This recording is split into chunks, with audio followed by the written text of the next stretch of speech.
Welcome back students. So in the series of quadratic equation, in today's session we are going to discuss some specific categories of bird problem.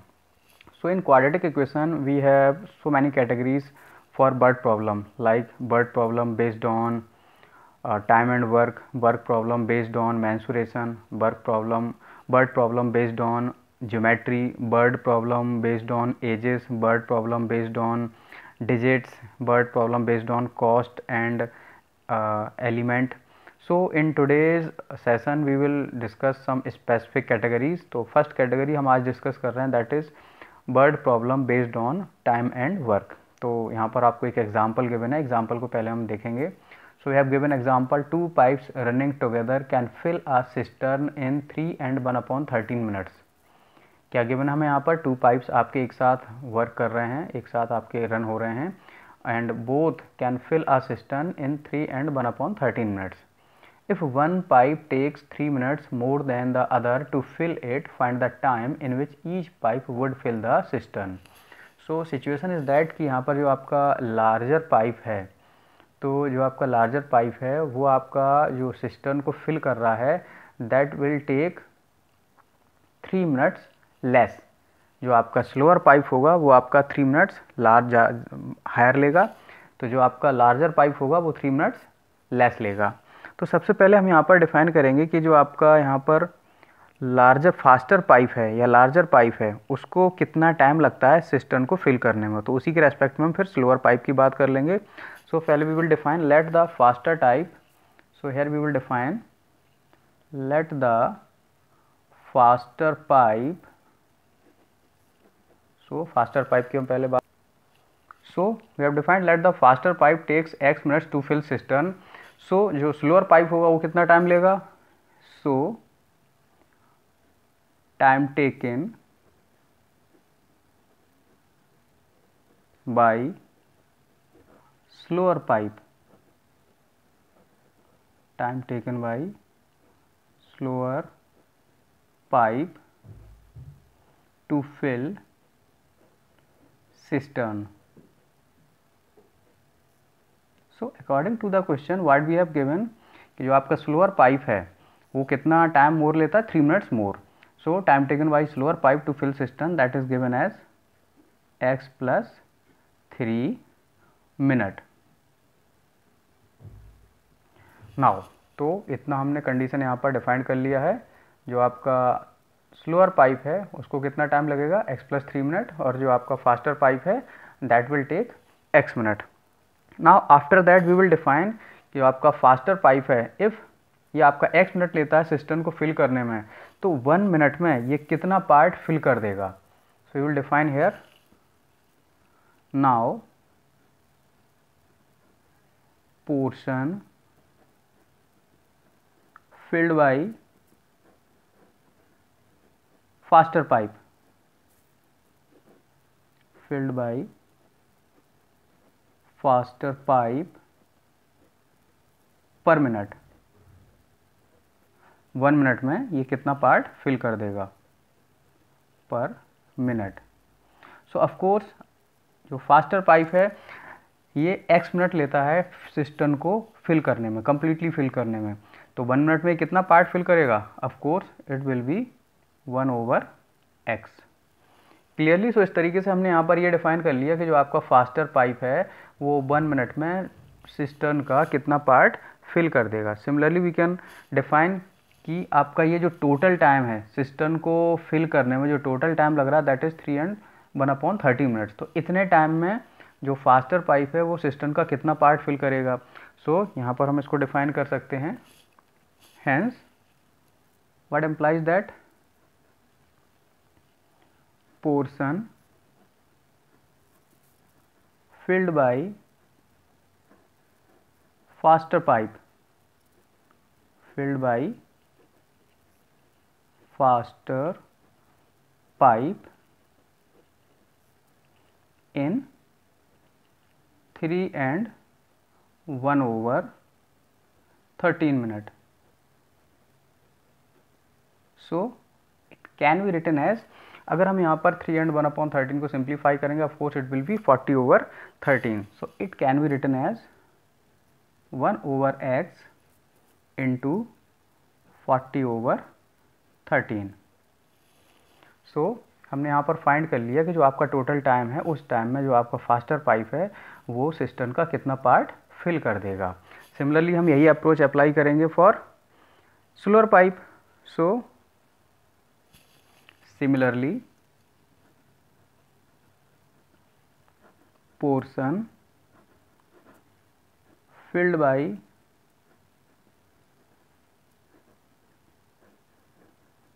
slower pipe filled by slower pipe,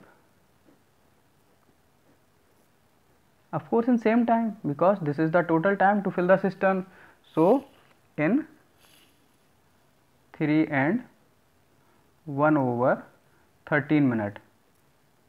तो of course आपका जो slower pipe है वो 1 minute में कितना part fill करेगा, that is 1/x+3 because जो आपका स्लोअर पाइप है वो टोटल टाइम कितना लेता है सिस्टम को फिल करने के लिए, दैट इज x+3। तो 1 मिनट में कितना फिल करेगा, 1/x+3। सो टोटल टाइम में कितना फिल करेगा, of course it will B, total time का हम यहाँ पर मल्टीप्लाई कर देंगे, सो दैट इज 40/30। तो इस तरीके से हमने यहाँ पर इस वैल्यू को पुट कर दिया है। नाउ अगर हम यहाँ पर इन दोनों पोर्शन को ऐड कर दें तो हमें क्या मिल जाएगा, आपका complete portion of system. Now this portion is filled by faster pipe in 40/13 minutes and this portion is filled by slower pipe. तो दोनों मिलके इस टाइम में सिस्टम को कंप्लीटली फिल कर रहे हैं। So we can add both them. So the cistern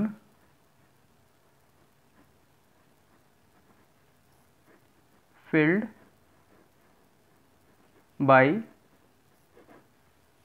both pipe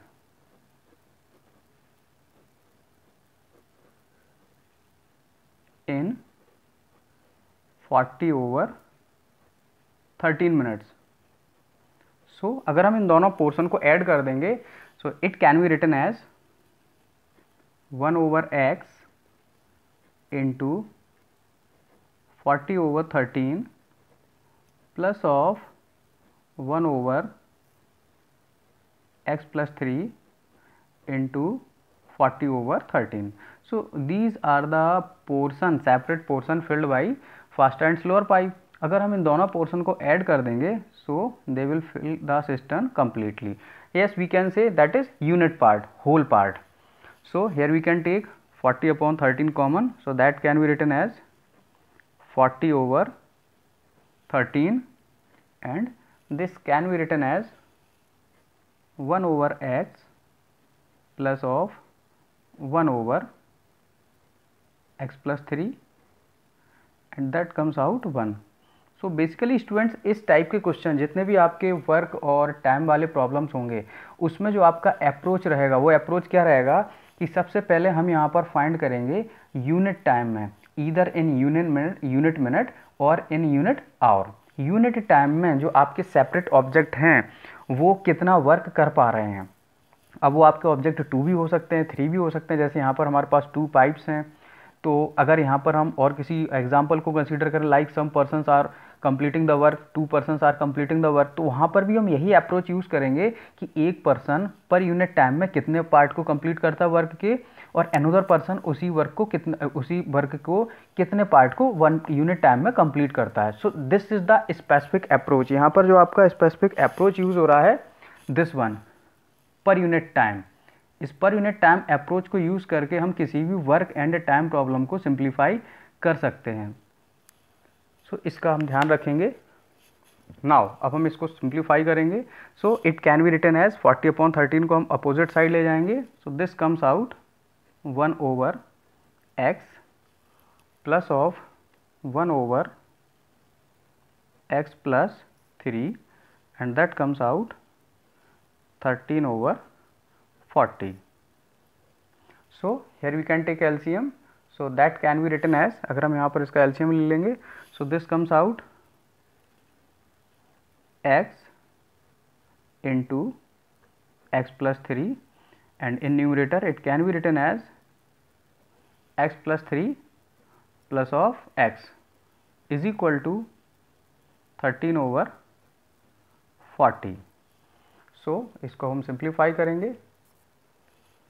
So it can be written as, इसको अगर हम सिंप्लीफाई करेंगे आगे, so this comes out 2x plus 3 over x plus 3 is equal to 13 over 40. तो then इसके बाद हम इसका क्रॉस मल्टीप्लाई करेंगे यहाँ पर. सो this comes out 40 2x plus 3 is equal to 13 x square plus of 39 x. Now this can be written as 80x plus of 120 is equal to 13x square plus of 39 x. Now तो इसको हम सब सारे elements को, सारी values को one side shift करेंगे. So that can be written as 13x square plus 39x minus of 80x minus 120 is equal to 0. Now this can also be written as 13 x square minus of 41x minus 120 is equal to 0. Now इसको हम factorise कर सकते हैं या फिर हम यहाँ पर क्वाड्रेटिक इक्वेशन भी यूज़ कर सकते हैं. सो अगर हम यहाँ पर फैक्टराइजेशन मेथड यूज़ करते हैं तो हम यहाँ पर 41x को स्प्लिट करेंगे by using middle term splitting method. So that can be written as 13x square minus of 41 को हम यहाँ पर कैसे स्प्लिट करेंगे. This can be written as minus of 65x plus of 24x minus of 120. Factorisation method आप लोगों ने किसी फंक्शन का, किसी भी क्वाड्रेटिक पॉलिनोमियल का आपने 9th क्लास में स्टडी करा होगा, तो उसकी हेल्प से हम यहाँ पर इसको स्प्लिट कर सकते हैं. नाउ अब हम यहाँ पर क्या लिखेंगे, हम यहाँ पर अगर 13x कॉमन ले लेंगे, so of course it comes out x minus 5 plus यहाँ से हम 24 कॉमन ले लेंगे, again it comes out x minus of 5 is equal to 0. So that can be written as x minus 5 and 13x plus of 24. So these are the factor of this quadratic equation. So अगर हम यहाँ पर x का value find करेंगे, so x comes out x is equal to 5 and x is equal to minus of 24 over 13. तो अब हम यहाँ पर चूज़ करेंगे कि हम x का कौन सा वैल्यू लेंगे जो यहाँ पर इक्वेशन को सेटिस्फाई करेगी. Now here we have two values of x and यहाँ पर x टाइम को रिप्रेजेंट कर रहा है and time can not be negative. So here we will take, तो यहाँ पर हम इसको स्पेसिफाई करेंगे since time can not be negative, time cannot be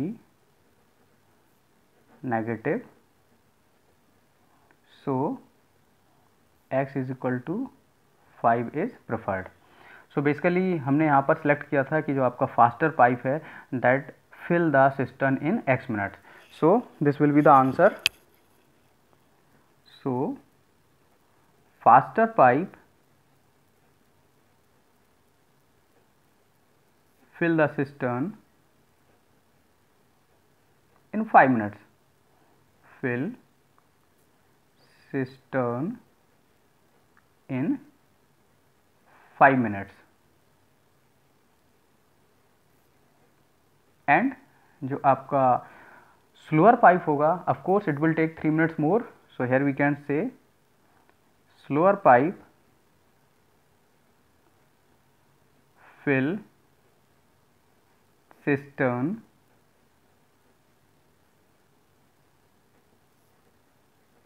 इन 5 + 3 कितना हो जाएगा 8 minutes. So basic thing is that कि जब भी हम किसी वर्क टाइम प्रॉब्लम को सिंप्लीफाई करेंगे, जो बेसिक कॉन्सेप्ट होगा, जो बेसिक ट्रिक होगा कि हम यूनिट टाइम में कितना वर्क कंप्लीट हुआ, उसको कैलकुलेट करेंगे फॉर इंडिविजुअल ऑब्जेक्ट, देन उसके बाद फिर हम इसको सिंप्लीफाई कर पाएंगे। सो होप सो स्टूडेंट्स ये एग्जांपल आपको क्लियर हुआ होगा। एक और एग्जांपल हम देखेंगे। So this is another example and basically this example based on mensuration. यहाँ पर हम मेंसुरेशन का एग्जांपल करेंगे with the help of quadratic equation. So here we have given example, if twice the area of a smaller square is subtracted from the area of larger square, the result is 14 centimeter. This is the first condition of course. Second condition आपको क्या given है, however if twice the area of larger square is added to the 3 times the area of the smaller square, the result is 203 centimeter square. Then determine the sides of the square. तो यहाँ पर हम क्या approach use करेंगे, first thing is that कि हम यहाँ पर इस एग्जाम्पल को क्वाड्रेटिक इक्वेशन से सिंप्लीफाई कर रहे हैं। Means we will have only one variable, हमारे पास यहाँ पर एक ही वेरिएबल होगा। हम यहाँ पर linear pair of equation use नहीं कर सकते हैं। तो हम यहाँ पर दोनों अननोन क्वांटिटी को एक ही वेरिएबल के फॉर्म में रिप्रेजेंट करेंगे। तो सबसे पहले हम यहाँ पर डिफाइन करेंगे, let the area of smaller square, या फिर लार्जर स्क्वायर के एरिया को हम एज्यूम कर लेंगे, किसी एक एरिया को एज्यूम करेंगे और सेकंड वन को हम फर्स्ट के टर्म्स में ही लिखेंगे। So here we can say let area of smaller square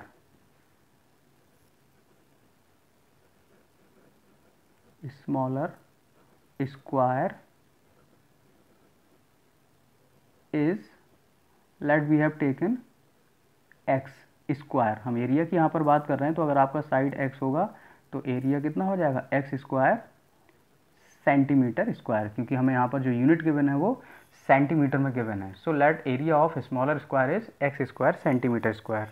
now according to the condition, what condition we have given, if twice the area of smaller square is subtracted from the area of larger square, the result is 14 centimetre square.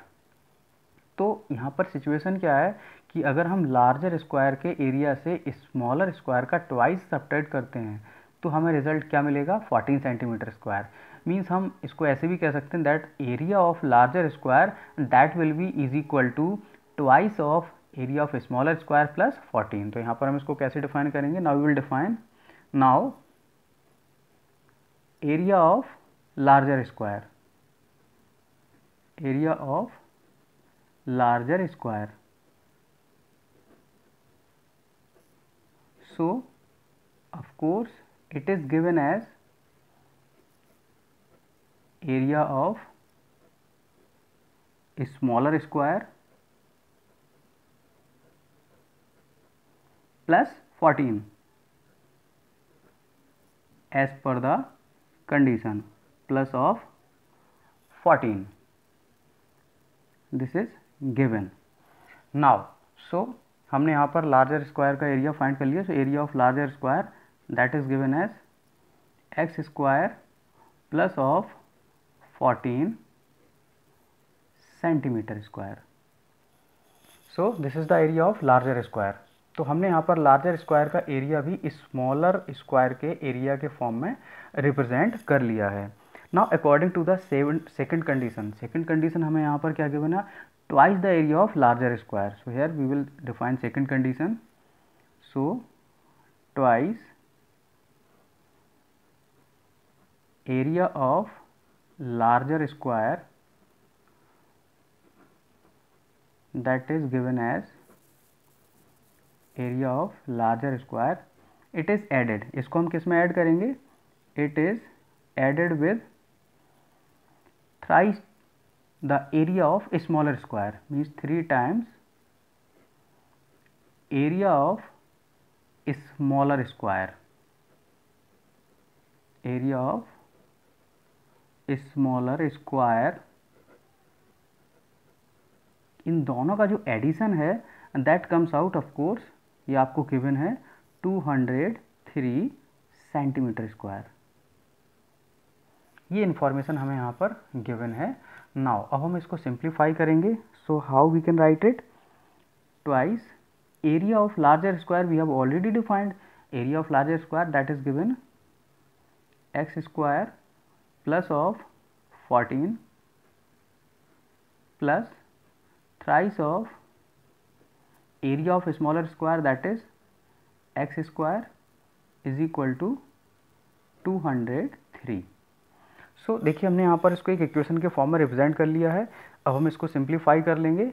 So that is given as, basically यहाँ पर आपका area of larger square ये आपका था twice area of smaller square, twice area of smaller square. तो यहाँ पर आपका 2x स्क्वायर कंसीडर होगा, that is given as 2x square.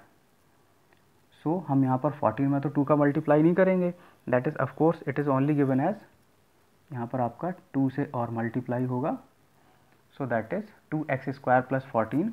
यहाँ पर भी आप 2 से मल्टीप्लाई करेंगे, that is given as 2 into 2x square plus 14।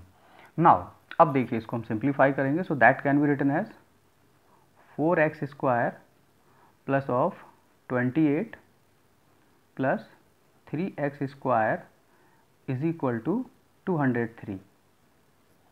अब हम यहाँ पर इसका एक क्वाड्रेटिक प्रॉपर एक क्वाड्रेटिक इक्वेशन फॉर्म करेंगे। So of course it is given as 7x square is equal to 203 minus of 28, और it can also be written as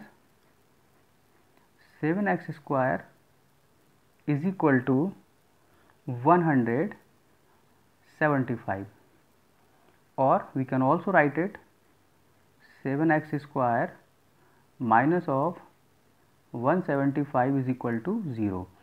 अब यहाँ पर आपका ये क्वाड्रेटिक इक्वेशन फॉर्म हो गया है। Now what we can write here, यहाँ पर अगर हम इसको सिंप्लीफाई करते हैं, सो ऑफ कोर्स अगर हम इसको 7 से डिवाइड करेंगे, so that can be written as x square minus of 25 is equal to 0। अगर हम यहाँ पर इसके रूट्स फाइंड करेंगे, of course it is given as x is equal to plus minus 5। अगर हम इसके रूट्स फाइंड करेंगे, so that is given as x minus 5 and x plus 5। But basically x यहाँ पर क्या रिप्रेजेंट कर रहा है? Side length, that can't be negative.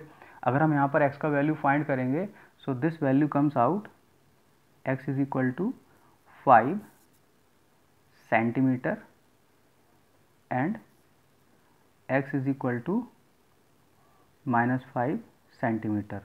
तो यहाँ पर लेंथ आपका नेगेटिव पॉसिबल नहीं है, तो हम यहाँ पर इसको स्पेसिफाई करेंगे, since side of square it can't be negative, can not be negative, so